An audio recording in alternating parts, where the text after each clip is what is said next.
I ran out of storage space in the last video right at the end, so let's just call this part 3.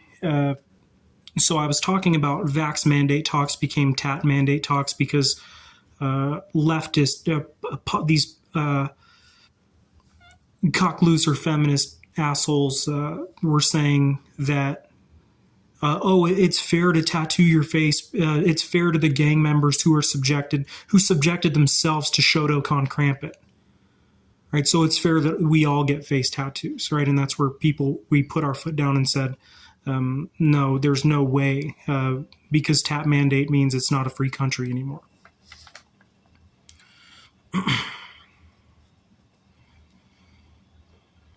Barbados gland supremacy, and this is where I'm very hated by many people. So Barbados gland supremacy, or Barbados gland posture syndrome, is about female cage fighters. The study that is women's brain damage from combat sports, how they sort of opened a floodgate and got themselves into trouble, did the UFC and other organizations, by allowing women to compete in brain trauma sports, because people would say, argue that this turns women into size queens, because with the numbing of pain comes the numbing of pleasure, meaning the idea that if a woman gets beat up a lot, that she will also have a lesser ability to feel pleasure. And so people would say, oh, the women's cage fighting movement is just grooming women to be size queens and consumers of Kreffenter's deep web.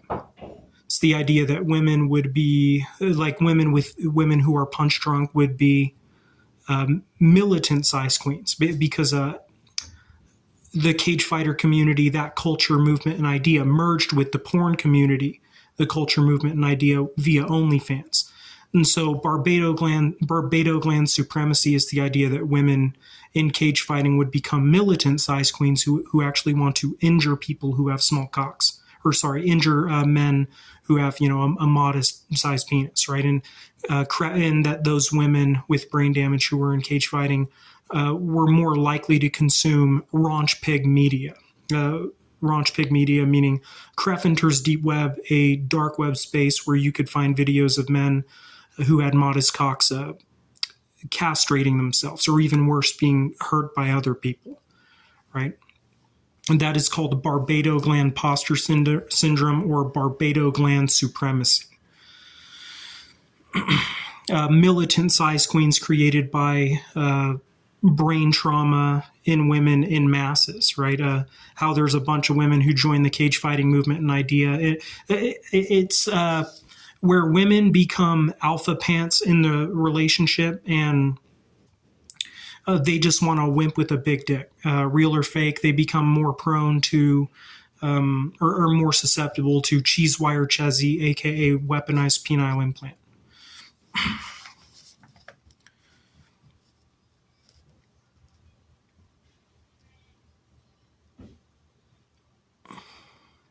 I talked about Shotokan shaman in part 2 and part 1, why martial law would happen. So Shotokan shaman, if you look at the document Shotokan Chavez, it's about a guy who had a crooked, modest-sized cock from excessive porn watching. And Shotokan Chavez, when he was homeless, saw 2 women who he thought were porn stars because they had the image aesthetic of porn stars, meaning they had big fake boobs, big fake lips. And Shotokan Chavez thought that they were famous porn stars, and he snuffed them on public surveillance, knowing that public surveillance file would become highly sought after in a dark web space, because Shotokan Chavez was a judo black belt and a Shotokan karate black belt who carried a karambit when he was homeless in the streets and was known to stab people in snuffed films anyway, right? A guy who had a crooked, modest-sized penis who was involved in deep web human trafficking. He trafficked himself on camera. During masks, he was involved in stab attacks amongst the other homeless. And this is a simulation study because of what happened with COVID and masks and the class struggle, right? How many people were put out of business during COVID who had earnings from a more social avenue like entertainment of sorts or drugs or whatever. Drugs through a kava lounge, right? Anything like that, where people, it put strain on people who were involved in, like people who needed the nightclubs to thrive, basically, were put into they were put in a tougher position during COVID, and masks were put on people, right? And so Shotokan Chavez was a guy who snuffed people while wearing a mask. And in the end of the story, towards the end of the story, he sees two women who he thinks are porn stars, who he thought were porn stars because they shared image characteristics of what they showed in pornography. And he carried out a melee attack, a stylized melee attack on both of those women. And it was caught on public surveillance. And that videotape was sought after by many different hackers. Many different people wanted to see it because of he essentially decapitated one of them, right? But with a knife attack followed by a slam. Like he made it look, it was very stylized, like a Mortal Kombat-esque melee finish, right? And that attack ended up destroying him as well. He was shot by the police moments after that because they said there's a madman on the jihad with a knife. You got to gun him down immediately, right? Because he's just stabbing people for no reason, and he's highly skilled. So the cops immediately got to him and shot him down after he left the building where he did it. He went into a pizza place and did that to those women, right? And that was the sadness of Planikin's Dr. Flute plastic surgery, because people would say those women marked themselves as Mayan socialites who were targets of people like Shotokan Chavez, because people said, oh, those women marked themselves that way to show that they were large penis supremacists, because that image class category was so largely associated with pornography. You know what I mean? Like how those women became slaves to their image because of Peyronie's disease, how a lot of men jerk their modest cocks crooked to videos of women worshiping dicks twice the size of theirs. And those men associated all of that imagery with oppression and their own trauma. How women with big fake lips, big fake tits became lumped into an image class category because their image was used in pornography, which gave men such trauma physically.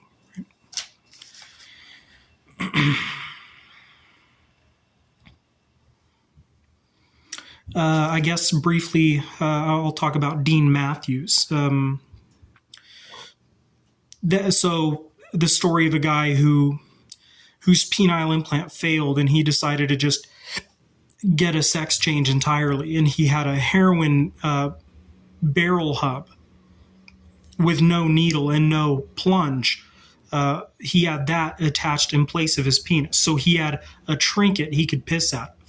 And he would have pictures taken of himself as like a transvestite model who had a heroin syringe for a penis. Right? He had his pubes, and then the body of a heroin syringe was sticking out of his pubes. And it was just the barrel and the hub, right? Meaning the hub being the place that holds the needle. The needle obviously wasn't in there, and then barrel hub. The barrel and the hub is the two components that are with it's just basically a heroin syringe without the plunger or the needle, without the plunge piece and without the needle. And that's what Dean Matthews had for a penis, because when his penile implant failed after years of having sex with his big fake dick while on Molly, eventually it just rusted out. Company that gave him a warranty had already gone out of business for human trafficking, because that company was hiding away people whose implant went bad, and they didn't want that information to be more known publicly, and those people would hide that away. They would contain it to a dark web space, and that's something you can already find a couple different instances of that on the internet, where some guy got a penile implant, and within a few weeks of getting it, it was giving him problems, and he freaked out and gave him a bunch of bad reviews, and the plastic surgeons tried to contact him so he would keep his mouth shut. Right? So Planikin's Dr. Flute exposed human trafficking, peyronie's, and plastic surgery, a consumer pipeline fraud. The porn industry sells people penile trauma and insecurity, and then the plastic surgery industry capitalizes on the traumatized with penile augmentations, enlargements, corrections of sorts. Right? The dark side of capitalism.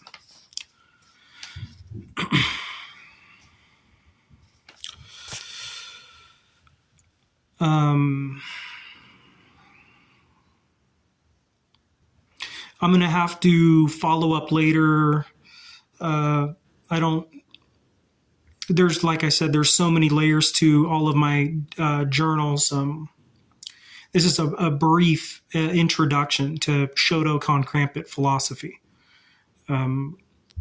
As I said, the reason why Dozert and Prediker ends in martial law, the reason why a nuclear bomb strike would result in martial law would be due to public surveillance at risk, right? Because the police have so much going on, right? It's where the camera became dangerous, right? Because of Shotokan shaman, and that's why martial law would happen, and the weak bourgeois would get destroyed. The worker would be saved, right?